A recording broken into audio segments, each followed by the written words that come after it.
So Adam Taylor is a program director for the Global to Local initiative in King County, Washington, and previously worked as project manager for the Grameen Technology Center, as well as program manager for Catholic Relief Services in Madagascar.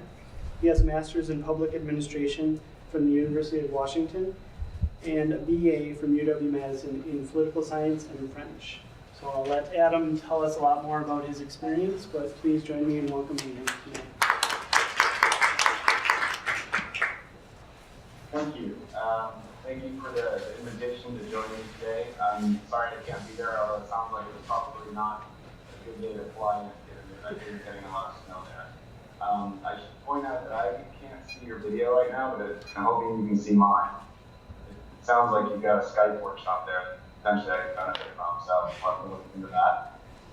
But I was asked, let me just confirm, can you all hear me at this point? Yep. Okay, great.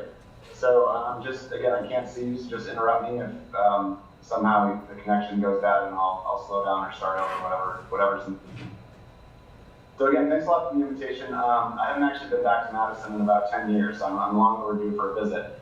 But I think I do want to talk about the importance of the choice I made to study French while I was at Madison and before then as well, and sort of the impact that has had on my life in terms of the job opportunities it's created, the relationships it's formed, the travel opportunities as well, and just the general opening, I would say, of my mind to a whole range of possibilities and things that have become possible for me as a result of that choice.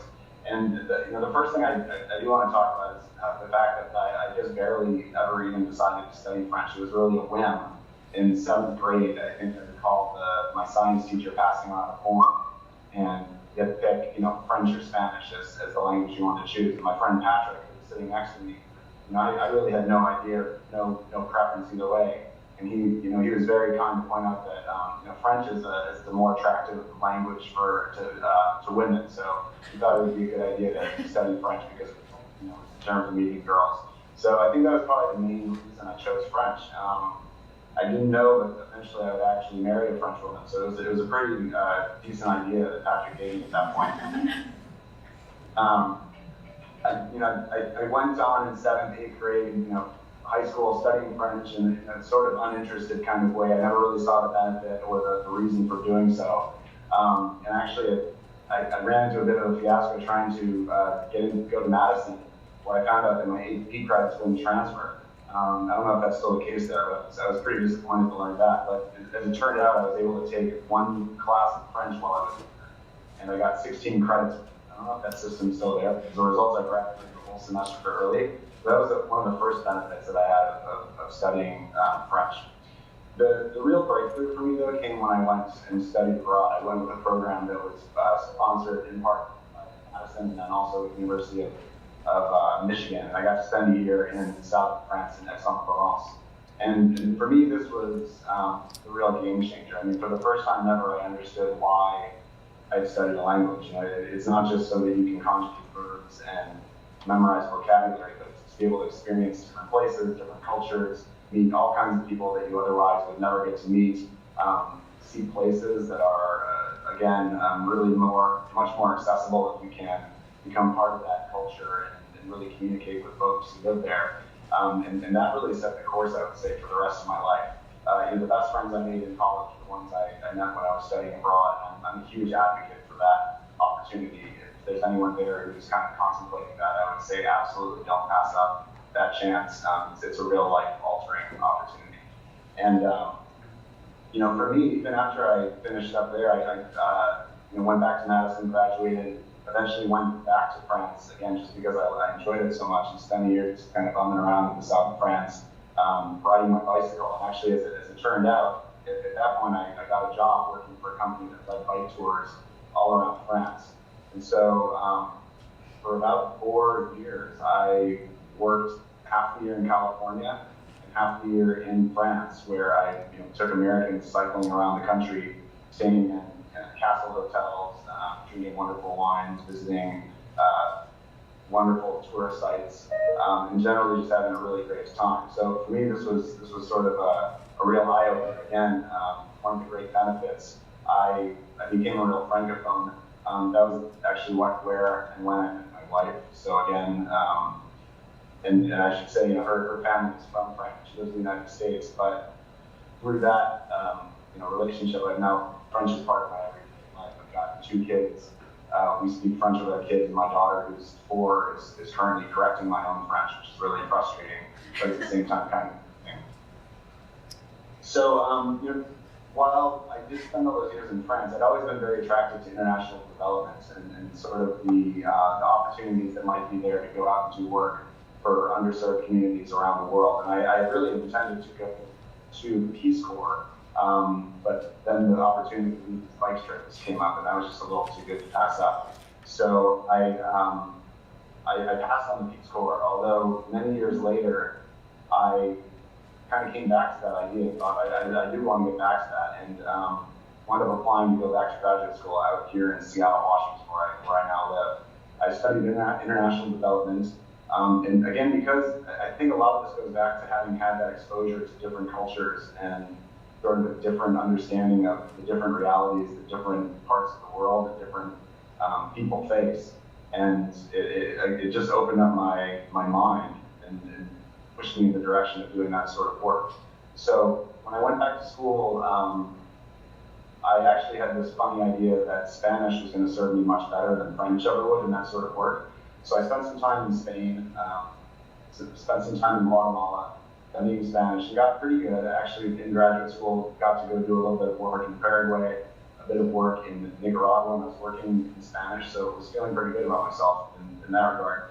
But then, just as I was finishing up graduate school, a recruiter from Catholic Relief Services, which is a big aid and development organization that works in over 100 countries around the world, came to campus, and they were recruiting people. And I learned the strangest thing, which was that they were really, really, really looking for people who spoke French. And to my knowledge, up to that point, other than having a good time and spending time in France, I didn't really see a real job opportunity for myself using my French. So they offered me a position to go to Madagascar. So my wife and I went over there. I spent about almost 3 years there as a program manager, working with I think there were about 100 different Malagasy staff who I was working with. I was one of the only expats working out of that office. And I spent about 3 years working with those staff members to develop programs on a wide range of issues, on health topics, sanitation, disaster prevention, mitigation and response, social safety net, human trafficking, a whole range of things. So I built a lot of expertise, but during that process, all the work I was doing was in French. They do have their own language there, Malagasy, but the colonial language is French, and that's sort of the language that people do business in. So I was, again, quite surprised to find myself with that opportunity. And again, was very thankful for that skill that I developed over the years and finding new ways that it could serve me. When my wife and I decided to come back to the U.S., just about 5 years ago now, we wanted to have kids and just wanted to be closer to our family. I found a job working locally for an organization that does development work in Uganda, basically using mobile phones as a way to get access or get information out to farmers in rural Uganda on topics like market prices, weather forecasts, the sort of information that people can really make use of, but at the time accessing in remote areas. So I didn't have to use any language in that particular program, but I still think about the fact that if it weren't for those for the language skills and for the exposure I've had to different parts of the world, I never would have had interest to do that sort of work. So it was really a mind opener for me to, I got to travel to Uganda, work with folks in Kampala and out in rural areas. So again, things that never really would have happened if it weren't for all that language study and travel that I'd done previously. In my current job, I eventually decided I was not looking to travel anymore. After a long, long time, I was really thinking all I wanted to do was travel. And I settled down here in Seattle. I now am the director of an organization called Global to Local that focuses on using global health strategies as a way of addressing the needs of underserved communities here at home. So it's very similar to work to what I was doing in Madagascar, except it's in a local community. And what's been fascinating is this is a surprise to people who live in Seattle, so I'm sure you're not aware of this either. But the communities I work in, they're called SeaTac and Tukwila. SeaTac is the airport you've heard of, but there's a neighboring city right there called SeaTac too, are among the most diverse most diverse cities in the United States. So right here in a very small radius to my office, we've got about 85 different languages that are spoken. It's a very large refugee resettlement area, so we've got people coming from Iraq, from Burma, from Somalia, from Eritrea, the Congo, the list goes on and on. Bhutan, I think there's about 80 different groups that are in the school district here. So it's a super rich in languages. I don't get to speak a whole lot of French because most of those countries are non-French speaking. I do speak a little bit with the Congolese refugees. I do get to use my Spanish quite a lot as there's a large Latino population. But again, the language, being able to speak the language is one thing, but for me, it's really been more about how going through the process of learning the language, being exposed to different cultures has opened up my own mind to really want to just spend as much time among people with different cultures as possible. That's really the work, and it's gotten me to work now, but more than anything, the opportunity I think has been presented. So that's kind of an overview. I hope I emphasized enough that honestly, I think choosing to study a foreign language was without a doubt the most impactful decision I ever made. I certainly didn't think so at the time. I could never have predicted the ways that it would impact me and sort of the circuitous route that I would take, very fun route to get to where I am now. But I certainly would encourage everyone really to study a language. I think it's one of the best things that you can do for yourself, for your mind as well. So I'm a strong advocate. I'll stop there. Thank you, Adam. Okay, so next I'd like to turn it over to Amy McGann. Amy is a regional advisor on trafficking and human rights at the Bureau of South and Central Asian Affairs at the U.S. Department of State. She has also worked in the Bureau of International Organizations Office of Human Rights and Humanitarian Affairs and at Embassy Bangkok. Amy has an MA from UCLA and a JD from the University of Wisconsin Law School, where she also studied Hindi. So let's welcome Amy.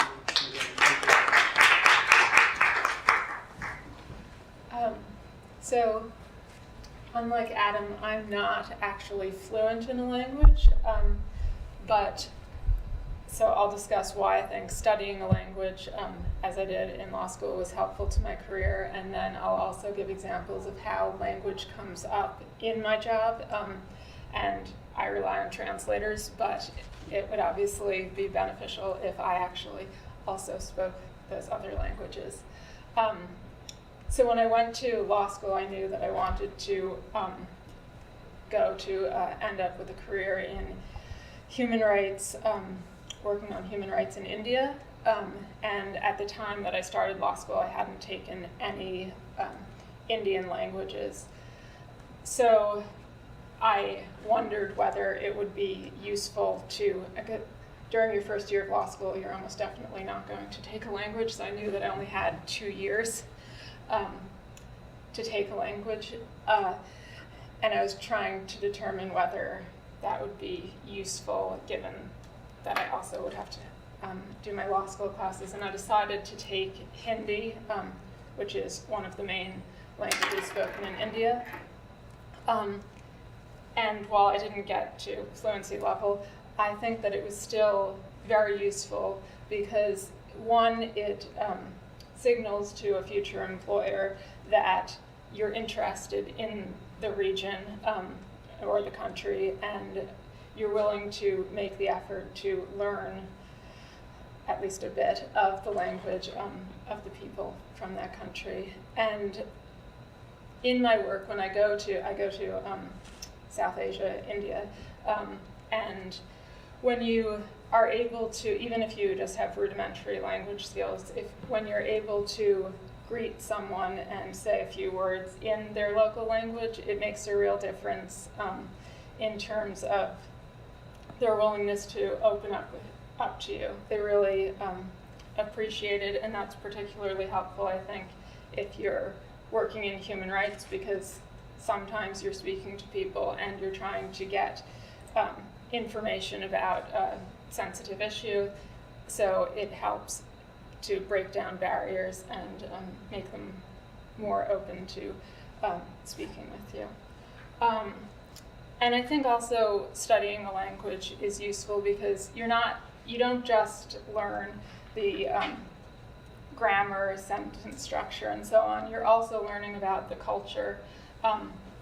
You learn the ways in which people greet others. Like in the U.S. we shake hands, but obviously in India that's not how they greet people. And those sorts of things you learn when you're taking a language, or at least at the UW, the language classes that I took. Culture was also part of that study, which I think is extremely helpful. And then in my work, so I work at the State Department, but I should also say that I'm a civil servant. The State Department has civil servants and foreign service officers. Foreign service officers move around the world and work at embassies, as well as in Washington. Civil servants are based in Washington, and you travel a bit, but you don't move to embassies for 2 to 3 year periods. So I'm a civil servant, but I entered as a presidential management fellow, so I did 2 rotations, and in my first rotation I worked in the Bureau of International Organizations, Office of Human Rights and Humanitarian Affairs. They're the office that works on U.S. engagement with UN human rights bodies. So as part of that, I went to the Human Rights Council. It's in Geneva. It meets 3 times a year for 3 to 4 weeks. I was part of the U.S. delegation there, and language is obviously an extremely important part of the work that they do.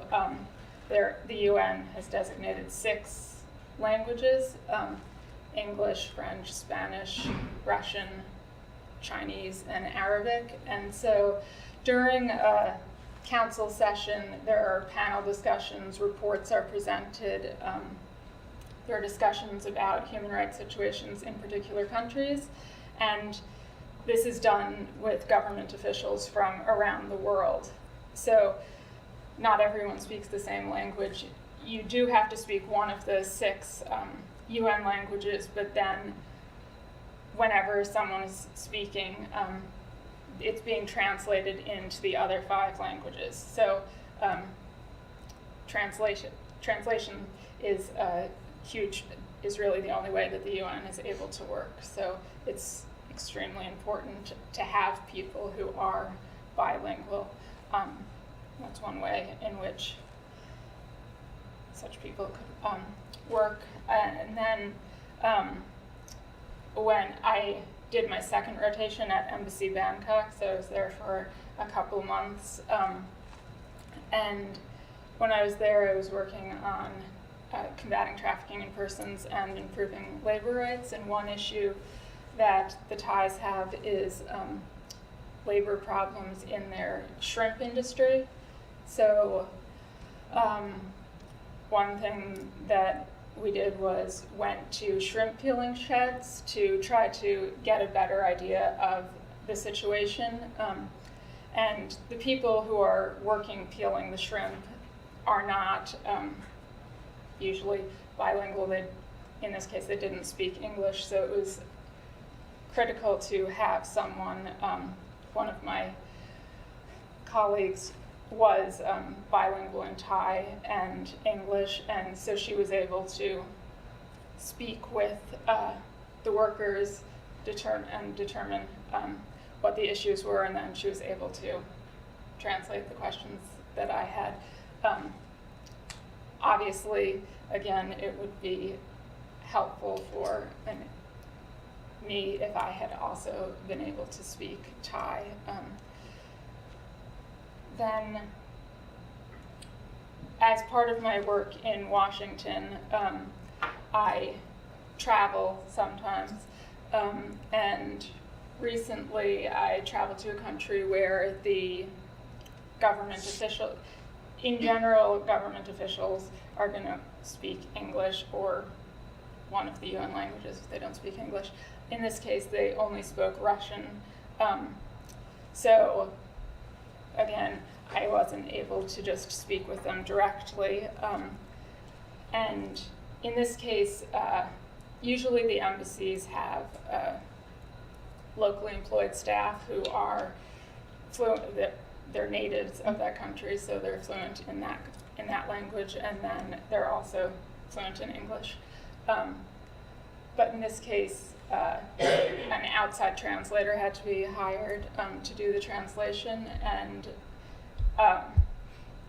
this situation really made me wish that I was fluent in both Russian and English, because it became clear that the translations were a bit off.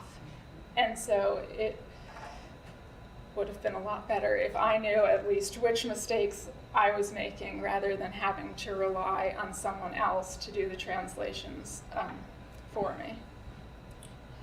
And then a final way that language comes into play in the work that I do is, even in Washington, we look at a lot of reports being written about the countries that I work on human rights or trafficking.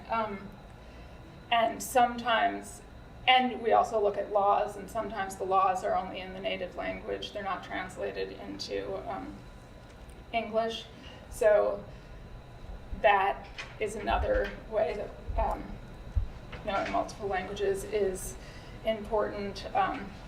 In one case, we had a lot of problems trying to figure out exactly what one of the laws was saying, because it was a Nepalese law, and it was only in Nepali, and we saw like 3 or 4 translations, all slightly different, and it was very challenging to try to get a correct translation of that. And oftentimes, Central Asian countries, a lot of the reporting is done in Russian, so it's extremely helpful for that sort of work to also know Russian. I unfortunately don't know Russian, so there are translators at the State Department who are able to translate the documents sometimes, although that takes additional time. So those are some of the ways that language comes up in my work. And while I think it's very important to be fluent in another language, you can also do some of this work if you only have basic language skills. So you're not ruled out of international work if you only have a year left and you haven't started taking a language yet. It's still, I think, beneficial to begin taking a language. Okay. All right, and our third panelist is Eugenia Podesta. She's the director of the Latin American and Caribbean program at Vital Voices Global Partnership.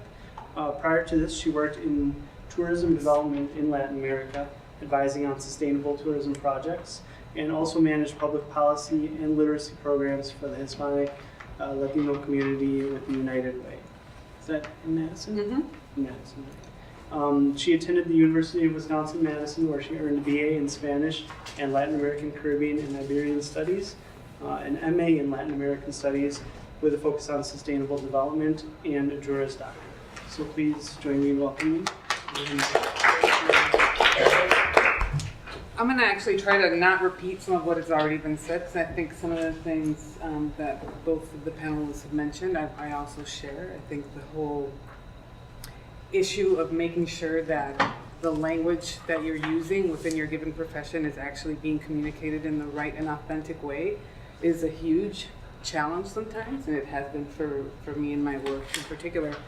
I'm going to go into some of the details about my job, but first I wanted to get a sense from all of you. Are you all taking foreign language right now? Can I just get a hands up if you are? So pretty much you guys are all taking a language and not considering studying, right? So I'm going to focus my comments more on, is it a worthy investment, right? I'm not going to sell it to you because I think all of you are sold, right? You're taking those classes right now.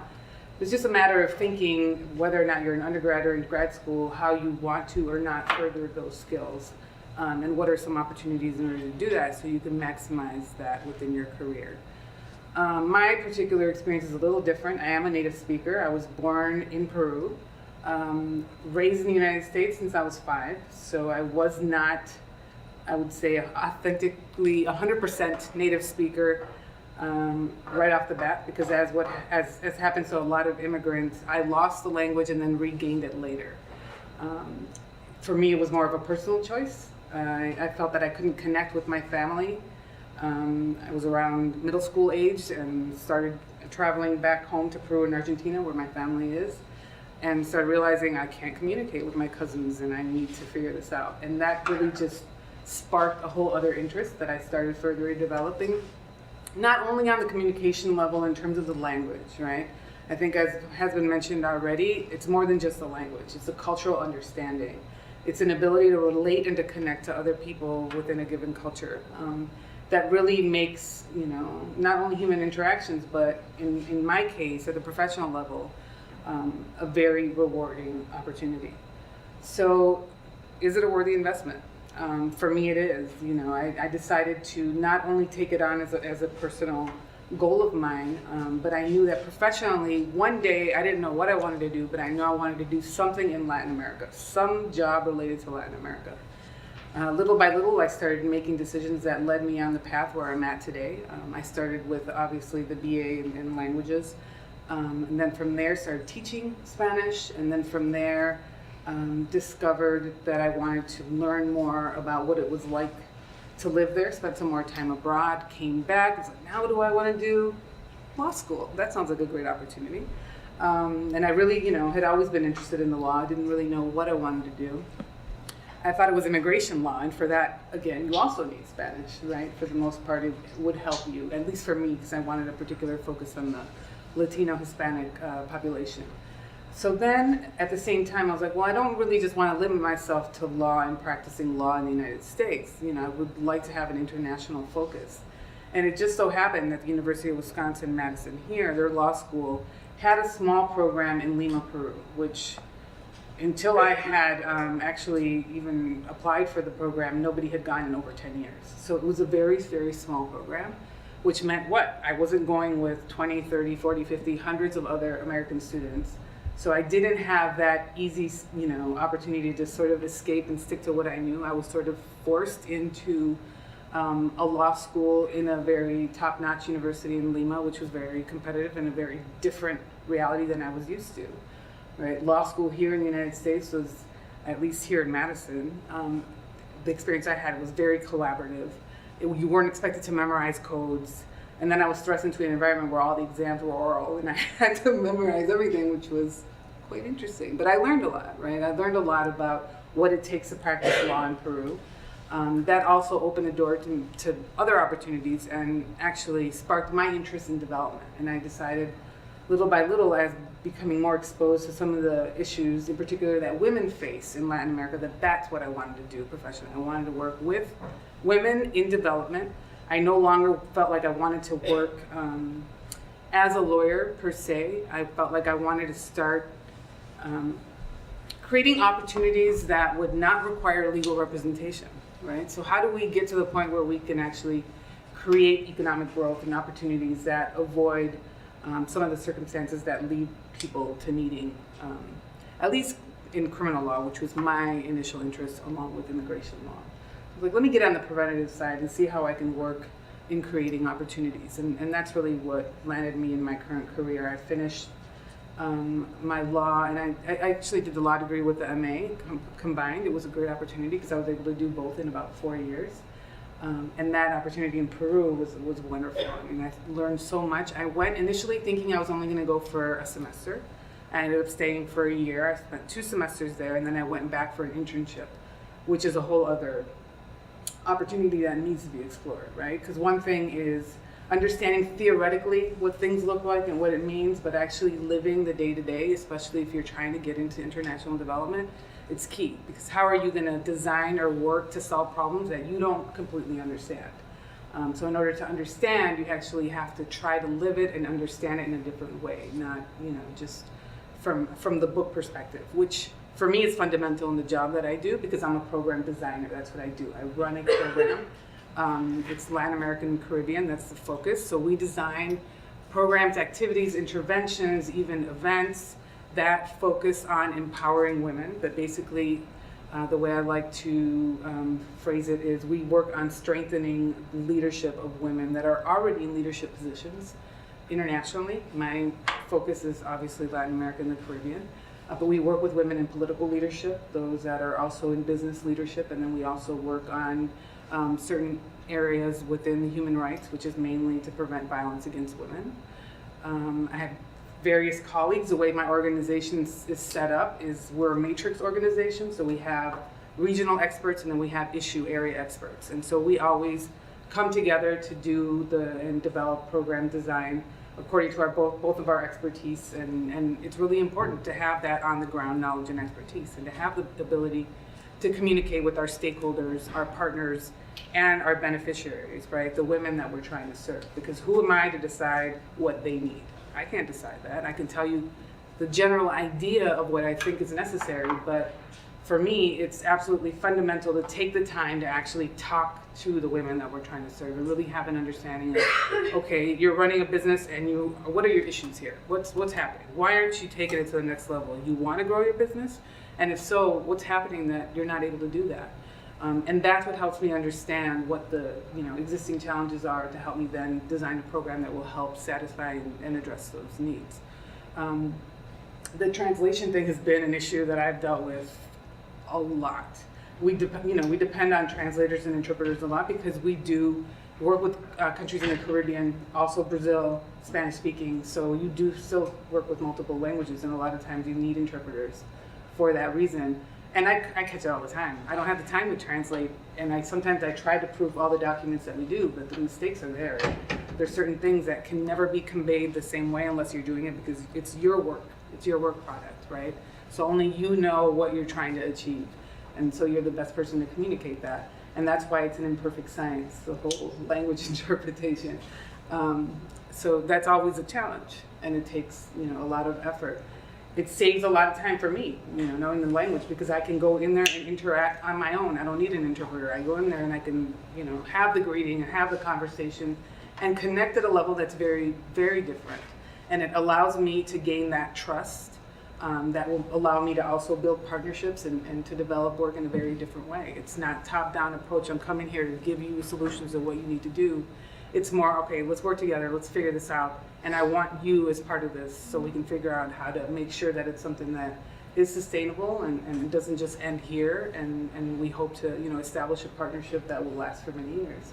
So that has paid off for me. I can see some of the women in the network that we've served that come after years, and seeing that growth and being able to realize that it is like a family. Latin America and the Caribbean, for my particular organization, is the only one that has chapters. And so that collaboration and ability to use a language to be able to share documents, exchange, be able to be up to speed on the things that are happening in the media within each particular country, not needing to translate everything, is very, very important because we're a very fast-paced organization. We're constantly taking on new initiatives and new activities, and that ability to respond without the language, is almost impossible. So I would say, what is it that you want to do? That's what you got to think about, right? But regardless of what you want to do in this country, even if you don't want to work abroad, knowing another language makes you more marketable. And there are opportunities that arise that you will never anticipate just because you don't think about them. I have friends that are actually practicing as lawyers and work at law firms. And they might have a language expertise. One in particular had a language expertise. A client came up within a particular country, and instead of doing document review, which is what a lot of lawyers do right out of law school in firms for the first few years, he actually was able to work on a substantive case because he had the language, which set him aside from other people. So it is a competitive advantage no matter how you look at it. But again, I would turn it around and say, what do you want to do? How do you see yourself developing your professional career? And I always think if it's something that's going to help me, why not? You know, increase the odds, particularly in international development. And I'd like to frame that more within the Washington D.C. scenario. There's a lot of competition, right? So why am I going to hire you to work in a region in which you don't dominate in the language when I can choose all these others that do, right? It's just a matter of what do you want to do? Not that you can't get it, and you can, and I have colleagues that don't have the language and they depend on very talented colleagues to do that. But then again, it depends on what role you want to even have within the international framework. I like the on-the-ground, face-to-face interaction. I have colleagues that work with their team, and other people have more of that interface role, and they don't feel the need to do that as much, and they feel 100% comfortable, working with translators and interpreters. I don't, because I question everything. I want to know exactly, I want to be in control, and I want to understand exactly what's happening so I can be 5 steps ahead. So again, what do you want to do? So I'm going to stop here, and I'm sure if anybody's, I would love to see what questions you have. Great, thank you. So we have quite a bit of time for questions, so please just raise your hand and shout it out. And if you, especially if you're in the back, if you speak loudly, then Adam will be able to hear the question as well. On that last note of what is it that you want to do, can each of you say again what you got a master's in after your BA and how that affected the job you're working in now? Sure, I can start. I did my master's was in Latin American Caribbean Studies and Iberian. It's really long. Those of you who study here are familiar with it. And I actually did, because you can create your own focus within that MA program, and I chose sustainable development. And so that was my particular focus. That's what I did my research on, and that's what I ended up going for my internship was based on that as well. There's a lot of freedom within that MA, so for those of you who want something like that, it's a perfect opportunity. And you said that you were studying law at the same time? Correct, so it was a dual degree. They have a dual degree program, law and lasses. Mm-hmm. Thanks. I got a master's in philosophy, which isn't really related to what I do, but then I got a law degree, which I knew when I went to law school that I was going to try to do international human rights law work, legal work, so that's how it's related. Adam? Yeah, I got my master's in public administration with a focus on international development. So at that point, I was pretty clear that that's the direction I wanted to go. And that was the degree that I needed to get there. So maybe I'll ask a follow-up question. So you all have advanced degrees in the field that you work in, on the issues that you work on. Do you feel that something more than a bachelor's degree is necessary? Necessary, probably not, but I think everyone I work with has an advanced degree. So. I would agree. In my organization, there's a certain growth curve, and you can only get so far with a BA, and so there ends up being turnover. So BAs, most of the people with BAs that come on as program assistants, can potentially come on as program coordinators, and that means their substantive work is very limited. You're doing mainly admin work for the most part, unless you're lucky and you're in a smaller organization that allows for more substantive work. And then they tend to leave and go to grad school and come back and then, join as program managers, et cetera. But some of them do work their way up the chain, and I do know some that don't have it, but I think especially in the DC context, very, very helpful. Is that I your would agree. Yes. What's been said. I think, one thing to keep in mind though, there's the opportunity to get involved in some of those entry levels that, particularly if you want to go back to graduate school, it's great to have that experience as a competitive advantage in applying. So if it is doing some of the more entry level work within types of organizations, some of the others, it sounds like it's a good way taking the right steps towards that next step as well.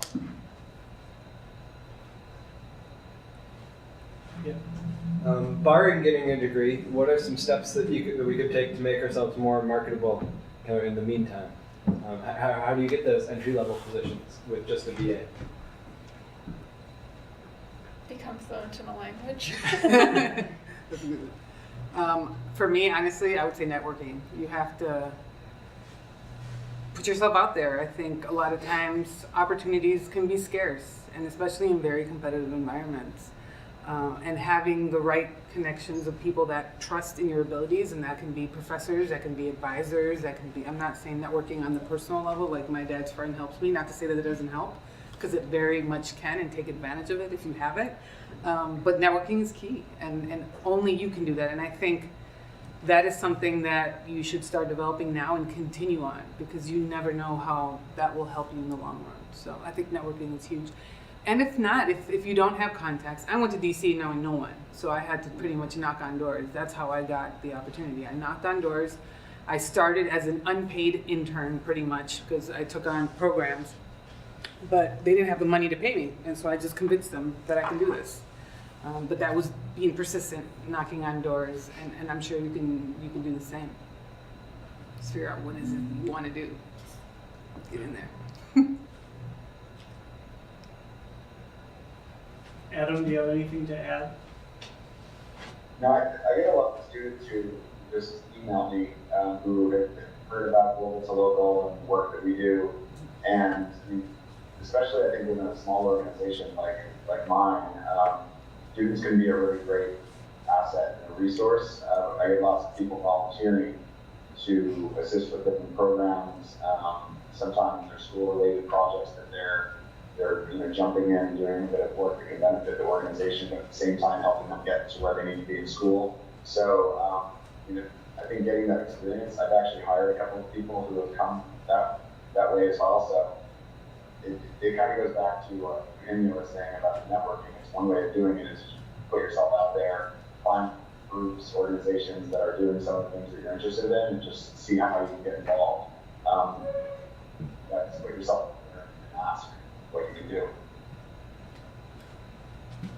Use the Alumni Association too. I mean, UW-Madison has a very expansive alumni network throughout the country. And a lot of people don't realize that can be very beneficial. I think UW Badgers, it might sound corny, but people are very, very serious about that, and they become more so as they get older. So taking advantage of that opportunity. I remember moving into DC and just running into people, and you're like, you went to UW-Madison? And there was this affinity there that I probably wouldn't have experienced when I was studying here, but don't underestimate it. It's very, very powerful. I can imagine the benefits, but do any of you see some possible hindrances or downsides to doing a master's degree or some sort of advanced degree abroad, at a university abroad? Or is that sort of a beneficial step? I mean, I think some master's or graduate degrees abroad don't necessarily even if they seem to be equivalent, it's difficult for an employer in the U.S. to understand the equivalence. So, I would say again, what position do you envision yourself having? And it's more about that skill and the skill base that you develop.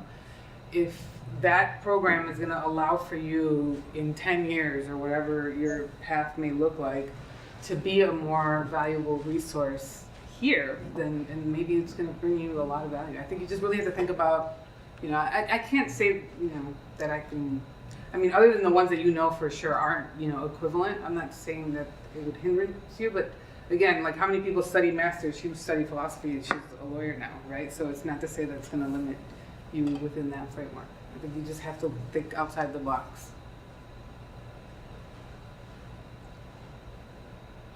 Yeah, I would agree.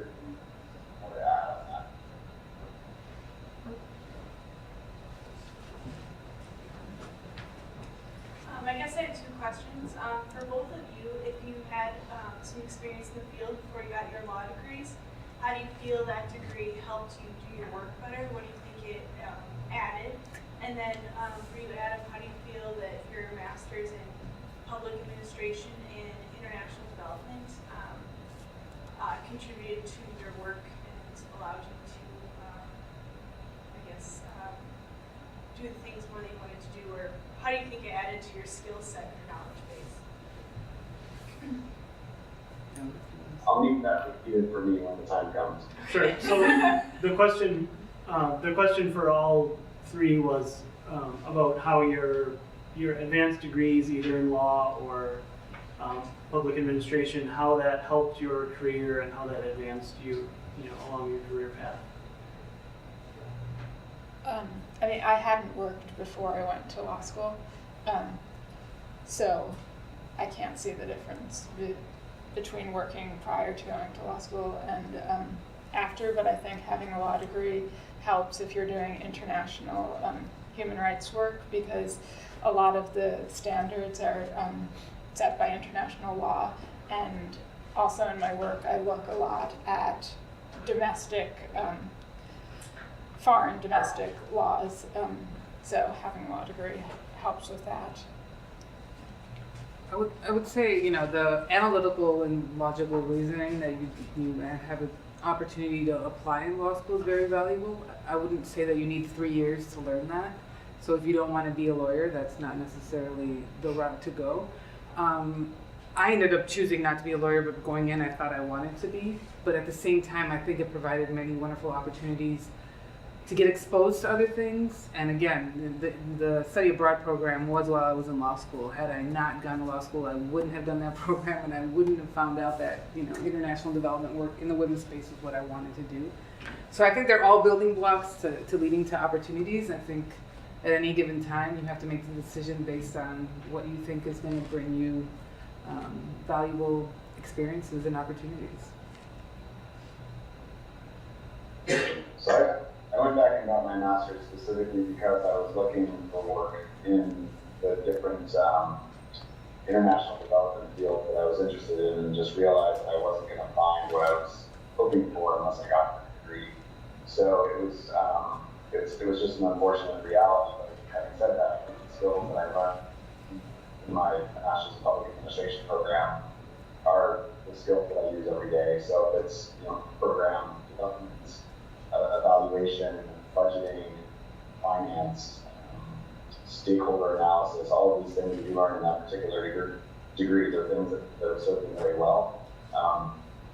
But the decision was really, it wasn't so much like I need to build these skills. That wasn't my thinking. It was more that I need a job and I need to get this degree in order to do so. But again, the skills have been very helpful to me. And I would have said that I would have preferred learning those skills, because that's exactly what I do on a day-to-day basis. But so. We'll have to call each other and solve that. We've used a lot.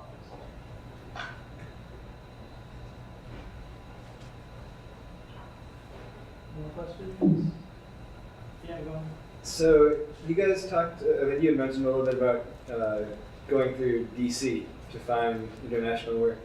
I've looked a little bit online to see, what kind of positions are available actually in country. And I think I looked at, some 100 different positions, and of them, only one of them actually paid anything above like a couple $100 a month. That was actually in country.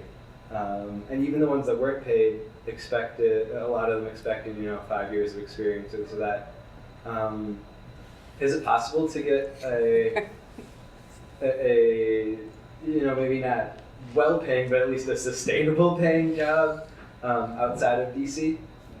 It's difficult.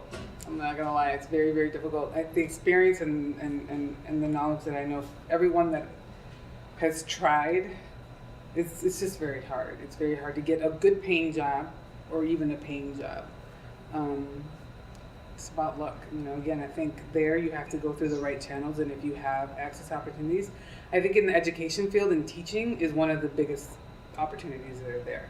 In development, it's a little bit more difficult because the nonprofit and agencies, again, you either need the experience or they're not hiring other people that aren't local or are 100% fluent and can write, read and speak to the extent that they want. So it is very challenging. I wish I had an answer for you because I get that question all the time. Everybody comes to me and says, where can I get a job? I can get you a non-paying job. But what a paying job? It's more difficult. But if you're considering this right after college, you could, and you're fluent in another language, you can consider fellowships, yeah, but you could consider taking an unpaid internship where you'd be doing substantive work, but then doing translation work on the side to pay your bills. Even internships I saw usually charge, like $1,000 a week or something. And when I was in law school, I did 2 internships in India, and they didn't charge anybody. I think that there are, and actually when I was in law school, I also studied in Florence, but it was an English language program, and I did an internship at UNICEF there. And mine, I didn't pay for it either. But again, there were, if you go through the larger, You were going through the yeah, you have to go through system. smaller, or people that like after having studied there, I was like, okay, I'm looking for this type of organization. Could someone point me out to somebody that would hire somebody like me? I mean, that's pretty much the way to go, unless you want to pay and get that guaranteed opportunity. I would only add to that, and I'm sure you thought about the Peace Corps. I think the Peace Corps is a great way to get very deep experience. You pretty much are obliged to learn a language in the process. You make some really good relationships, build good skills, but you also come out the other end with a very strong network of folks who want to hire people who want to Peace Corps.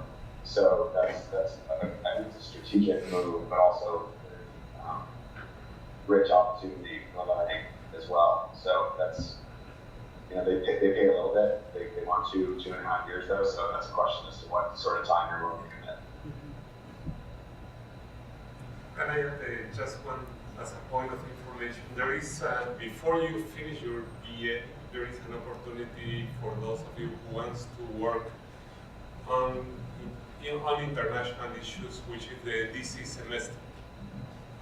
It's an opportunity that is highly competitive, that is an opportunity for you to be spending 1 semester in DC, in Washington DC, but also part of the workload is to be working with an NGO or a state organization in the area. Because that sometimes serves as a gateway for people who want to move to DC and do work internationally. But once again, I think the Peace Corps is the best option for looking down the road in terms of gaining experience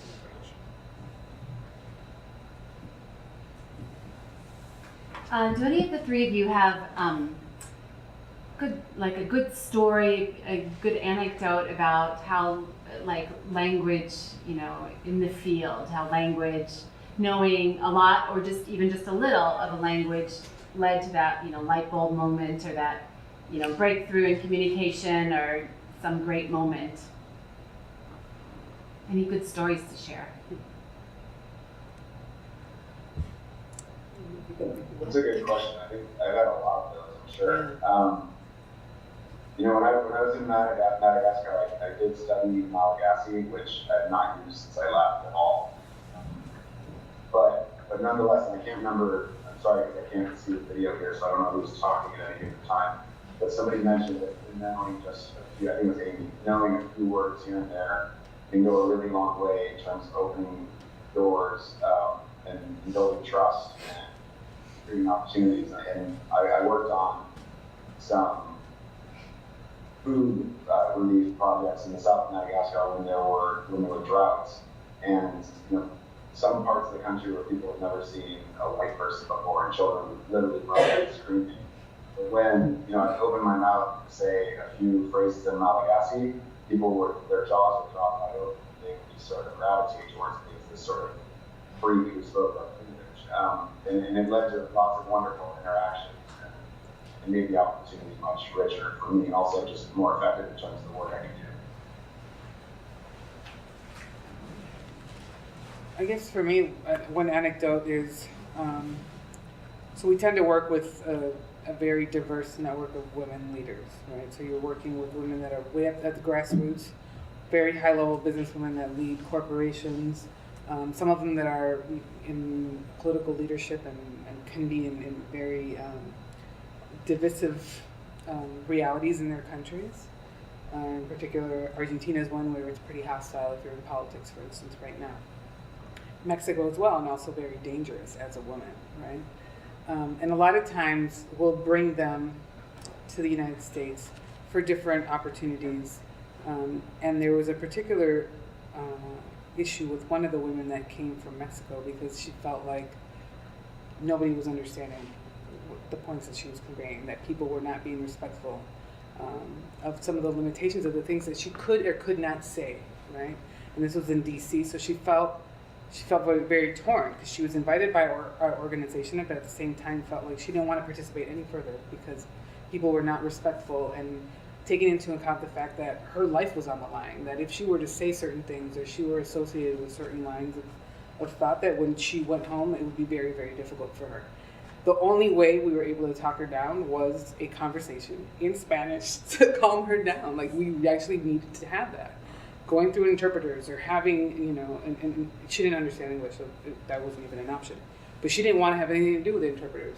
But being able to relate to her in her native language, in this space where she felt comfortable, was enough for her to feel comfortable enough to move forward and know that she had our trust, and we could, guarantee that those conversations would not happen any further, and that questions that were out of line would not happen. And that way she would actually go and participate in the panels because she was not interested. There's so many stories, I just can't really, I don't know, I'm not sure you have.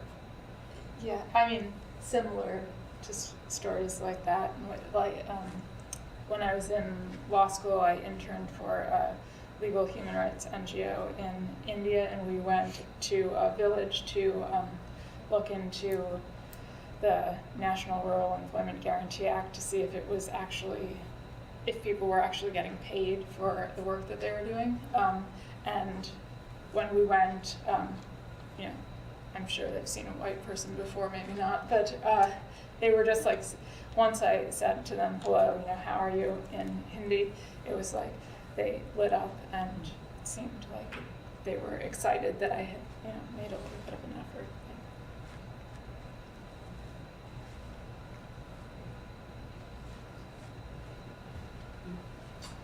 I had a question in terms of experience. What he brings up, that it happens in postings that you need 3 years of experience, 5 years of experience, and how bad is it to be aggressive and say, well, I don't actually have the 3 years, but I'm going to apply anyway and see if it gets me anywhere? I mean, how important is that as a, I would say a tool or a mechanism to find jobs, because it is a very competitive market? For DC, it's very difficult. I can tell you, for any given position, I get hundreds of applications. That would not work with me just because it's just another person in the pile, right? I think figuring out a way to offer your services or to volunteer or do something that shows what you're capable of is a lot more efficient and effective method. I was speaking briefly when I first came. When I moved to DC, I didn't know anyone. I didn't have the experience because I wanted to go into international development. I had my master's focus and my JD, but I didn't have international development experience, right? So I ended up taking an unpaid position and proving myself, and that's sort of how doors were open. So there are avenues to do it, and sometimes you never know because it also depends on the person that's hiring. They might be completely turned off by something like that, and some people are like, "Hey, she's got guts. I like her." So you really never know, and it is a risk and a challenge. But that's just my experience. Yeah, I mean, usually there are enough people applying who have all of the requisite requirements. Yeah. I'm sure it doesn't hurt to do it maybe one time will work. Never know.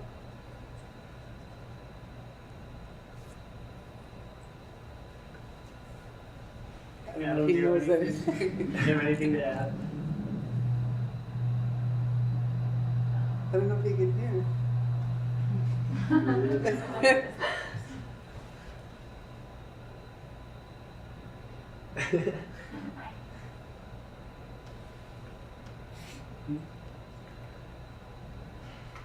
Adam, Sorry, we- I appear to be buffering here. Okay. So I've lost the track a little bit.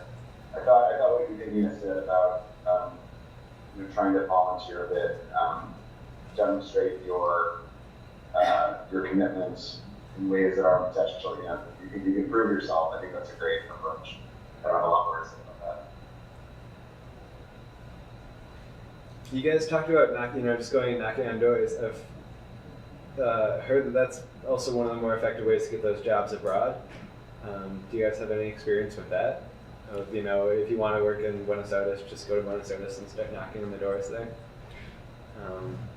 It is Again, more. with the idea that I don't want to work in DC. It is more effective, but it can also be harder. Abroad. It can also be harder. I think there's definitely more of the mentality of bringing on people that you know and that you trust versus an outsider that's going to come and knock on the door, even though they're super gung ho and probably very skillful.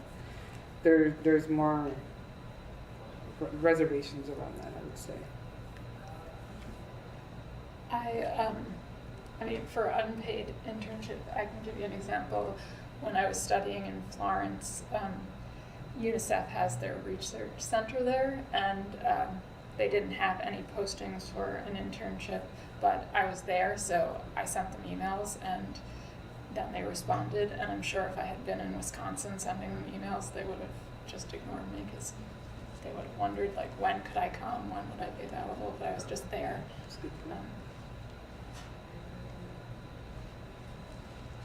Adam, do you have anything? I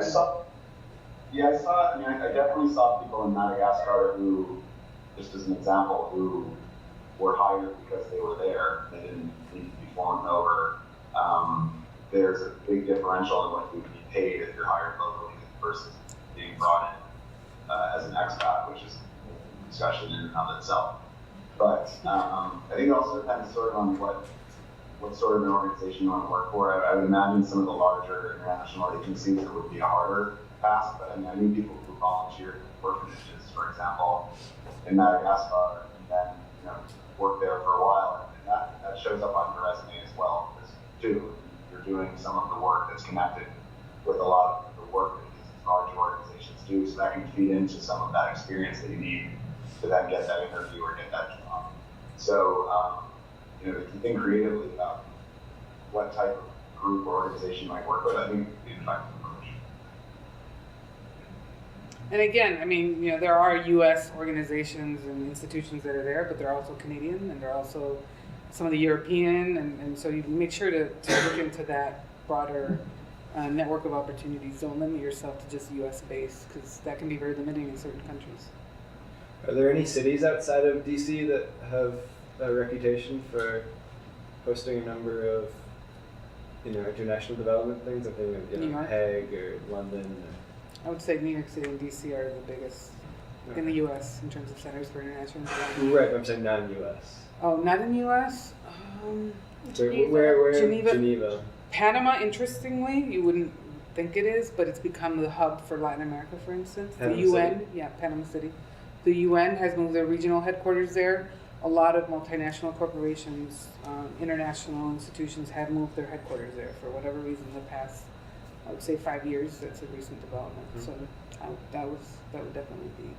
I mean, Mexico City, but it's also a very large city and hard to maneuver. Those would be the two that come to mind for me right now. Bangkok is the regional hub for Asia, so they have a lot of the UN organizations there. So coming back to the U.S., I'm going to have to represent Seattle, obviously. So at this point, there are actually more people working in global health in Seattle than anywhere in the world. And in terms of any city, there are actually more people here than there are in Geneva who are working in global health. That's largely due to the Gates Foundation. There are other big organizations like PATH that are located here, and there are any number of groups that have come to Seattle. I think probably close to Foundation to potentially get some of that funding. But it's a very large industry in Washington State. University of Washington has a really big global health program at this point that is attracting tons of undergrad students. So it's actually seen as a growth industry in the state. Come on, visit us. And I would say, I mean, don't limit yourself to that, because sometimes that makes it more difficult because you have more competition. You know, there are development organizations in different states within the United States that might be easier to access, and you'll probably end up having more substantive work experience. Because if you're going to cities like DC, again, the competition is huge. If you don't have experience, you're going to end up at the very bottom of the totem pole. That's just the reality. Doing primarily admin work to work your way up. You know, and if you're fine with that, I think that's perfect. But don't exclude other opportunities that might be more substantive in different parts of the country. I would add one other thing too. I think, I obviously trying to do global health work in local communities. I think that we tend to think about what other countries we can go to do this work. There's plenty to do locally as well. I think there are lots of opportunities to engage with people from other countries, as refugees or immigrants, different cultures, and to have very similar sorts of work experiences here at home that could eventually translate into work elsewhere also. But think globally about what that means in terms of the work you do. And is it really necessary to be in that foreign place, or to do similar sorts of work, be it nonprofit management or organizational design, monitoring, evaluation, et cetera, those are transferable skills from one location to another. So don't rule out looking at the local stuff too.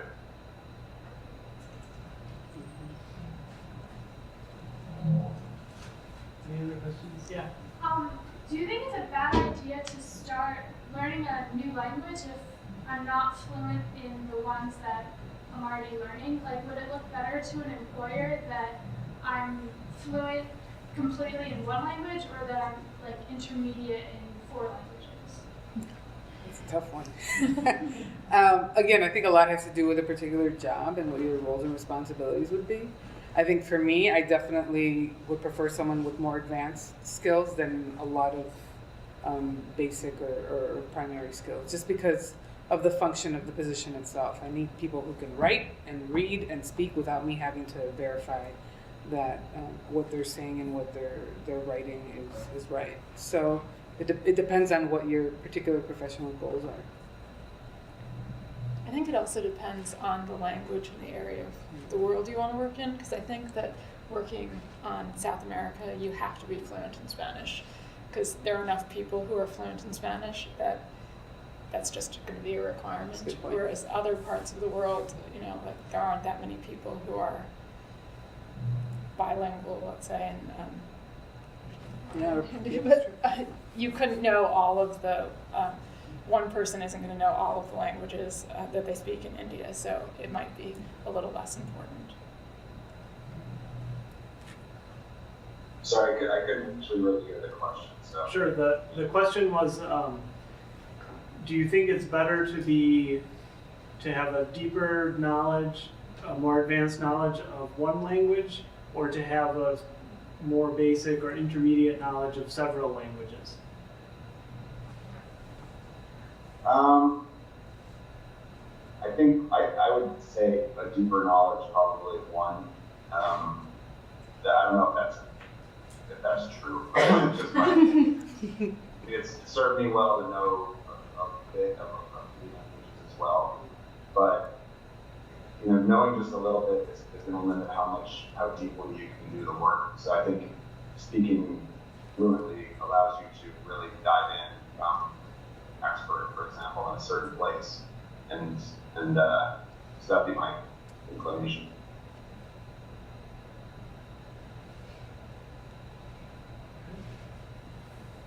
If you want something that's communications focused, for instance, that's more. Let me just give you an example. This might be more efficient. I have one of my team members. She speaks Spanish fluently, English fluently. She's pretty good at French, and she's really good at Portuguese. excellent for me, right? Because I work in Latin America and the Caribbean. So anytime if Brazil comes up, I can go to her, even if it's for just basic. She's not 100% fluent in Portuguese, but she'll get the gist of it enough to know what to do to take it to the next level. Haiti comes up, I go to her because she's got French. She doesn't speak Creole, but she speaks French. So again, there are different options, and it really depends on your career path. But I know that she does have the 100% fluent Spanish, which for me is the more fundamental on the day-to-day. That's the language that we use for interacting and for working for the most part. But the other things make her a lot more marketable, right? Because she can do that nobody else could do.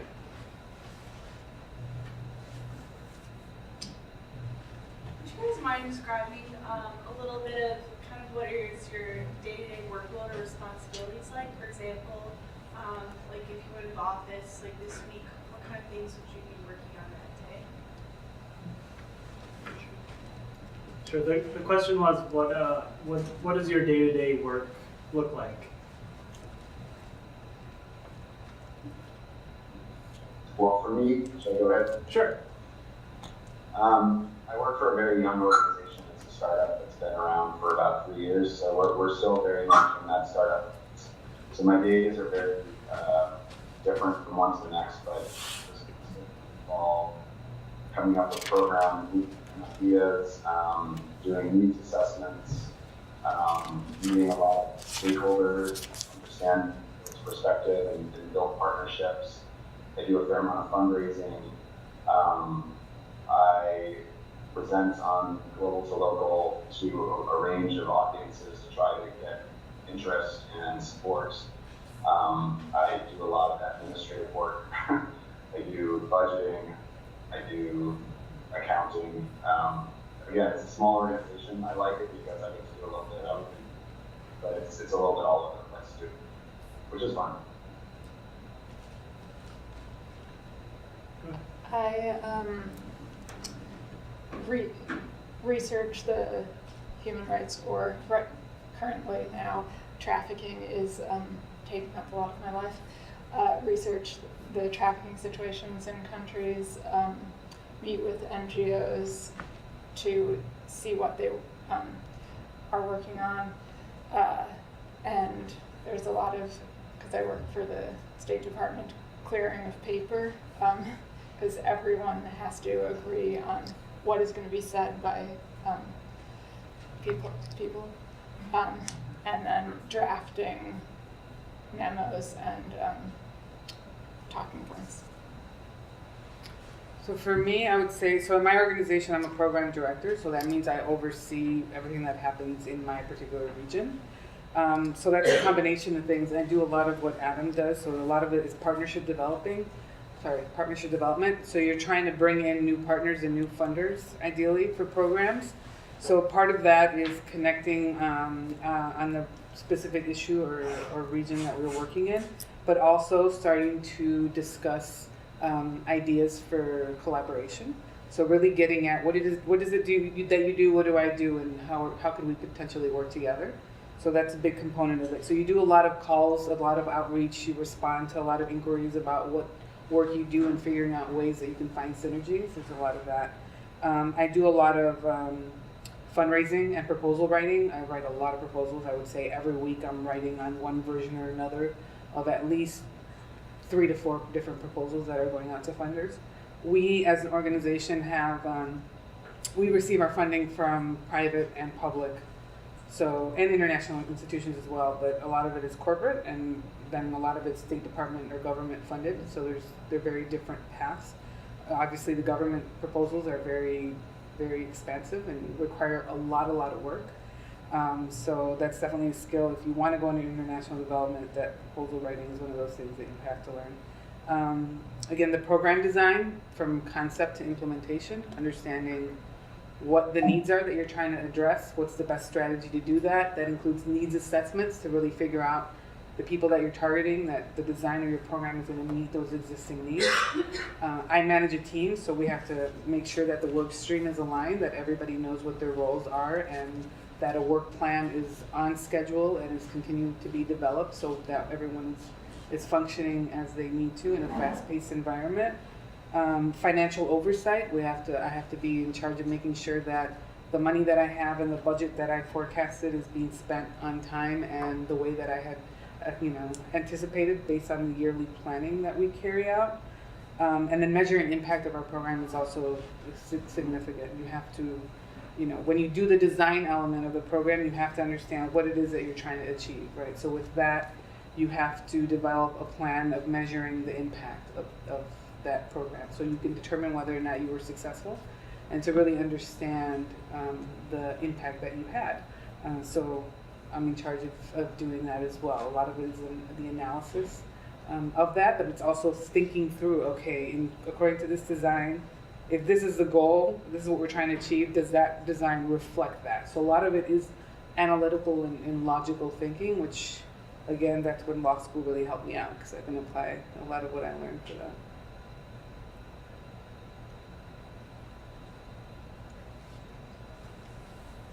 Any other questions? Yeah, go ahead. Like I'm hogging all this. International development is a really big field. Are there any particular areas that you feel have a lot of potential for growth, or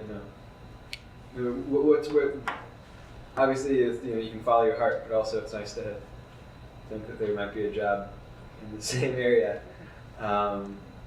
What particular sort of subsections of international growth do you see the most hope for?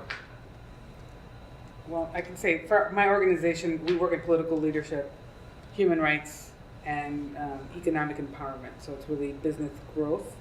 I started, and it was pretty much equal. All three areas had programs and activities. That has really changed and shifted. The majority of the funding has gone to economic empowerment initiatives, and that's what the trend is now currently in terms of our work, right? So none of the other two areas in which we work has as much funding or as much interest from our donors. Not to say that it's not important. I think the human rights, the trafficking and combating violence against women, they tend to have more political, forget it. Nobody wants to fund political programs for whatever reason right now, nobody cares. But it shifts, it's one of those things that shifts. I think the economic empowerment thing is going to be around for quite a while. SME growth, that's the area in which we're working on right now. That's small, medium enterprise growth. It's a vast universe right now, many opportunities, a lot of developments on that front. Would that be something that a degree in economics would be the most helpful Business for? Or management. business, business, so like an MBA. And knowing how to run a business, because what you have, in my particular case, you have a lot of people that lead businesses who never went to business school, right? So you have the idea that fostering economic growth at the business level will bring about greater growth in different areas, especially when it pertains to women, because if they have wealth, they tend to distribute it to their families and to their communities more so than men in many regions of the world, and that's part of the basis of the work that we do and in the women's empowerment work in many countries in the world. And that's just the reality there. So I would definitely, think about that. So if your business isn't growing, why is that? Maybe you never knew that you had to do a business plan. And so you need to learn all those elements. I don't really know, but possibly development issues around climate change.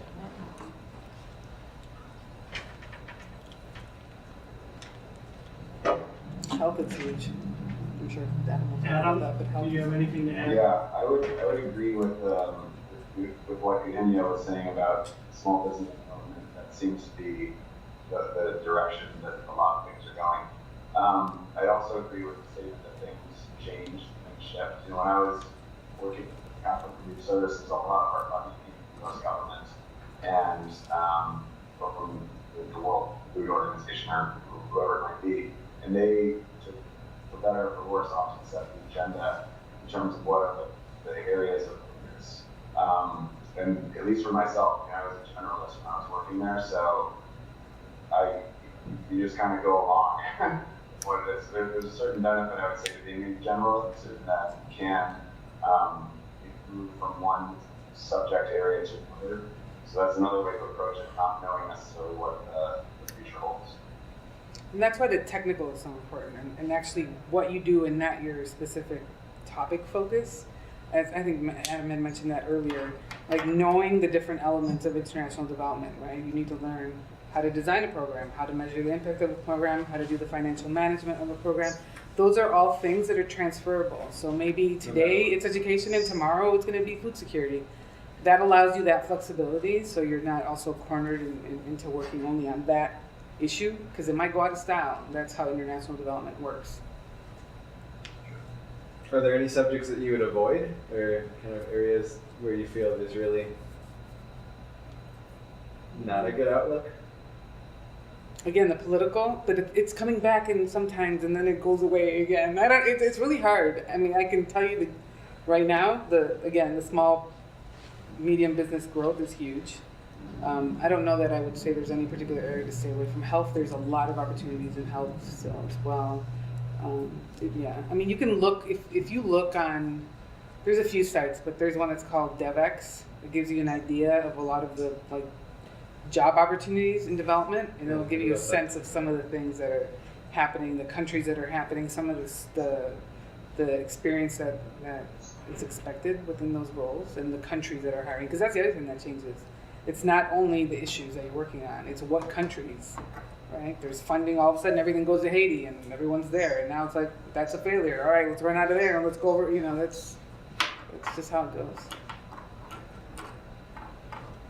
Yeah, I think that's all the time that we have, so please join me in